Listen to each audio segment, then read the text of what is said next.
এটা কিন্তু আসলে আমরা বলি ডাঙ্গা, আর অন্যান্য কিছু কিছু অঞ্চল আছে তারা বলে ডাটা।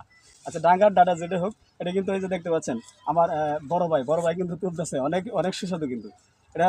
বিভিন্ন বড় বড় মাছ দ্বারা বা ছোটো মাছ অথবা শুটকি দিয়েও কিন্তু রান্না করা যায়। আর এর সাথে যদি অন্যান্য কোনো তরকারি মিশানো যায় তাহলে খেতে আরও খুবই সুস্বাদু। তো আপনারা দেখতে পাচ্ছেন এই যে আমার বড় ভাই কিন্তু ডাটা তুলতেছে। ভাই এটা কোন বাজারে নিয়ে যাবেন? রামরামগঞ্জ বাজারে। তো ভাই এটা কিভাবে বেচেন, কত করে বিক্রি করেন? এটা তারি হিসেবে বিক্রি করেন? কয় টাকা তারি বিক্রি করেন? 10 টাকা তারি, 20 টাকা তারি। আচ্ছা, 10 টাকা তারি, 20 টাকা তারিও বিক্রি করে। আচ্ছা, একটা তারের ভিতরে কয়টা ডাঙ্গা রাখেন?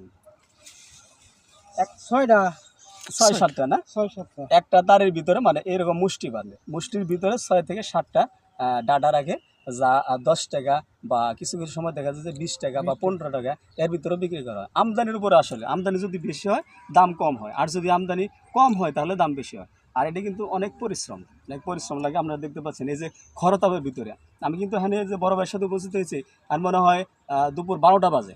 দুপুর 12টা, এই যে প্রচণ্ড রোদ, বৈশাখের রোদ কেমন জানেন তো, এই বৈশাখের রোদের ভিতরে কিন্তু ডাটা উঠাইতেছে। এগুলা উঠায় পরিষ্কার করে, এই যে এখানে দেখতে পাচ্ছেন এই যে গোড়ায় কিন্তু মাটি আছে, এই যে মাটি আছে, এই মাটিগুলো পরিষ্কার করবো, এখানে কাটবো, আর এই যে এগুলা পরিষ্কার করবো। পরিষ্কার করার পরে কিন্তু আসলে তারি হিসেবে, মানে যেটা বললো তারি হিসেবে 6-7টা এরকম হিসেবে বেঁধে তারপরে কিন্তু বাজারে নিয়ে যাবে, আর বাজারে নিয়ে যায় এগুলো বিক্রি করা হবে।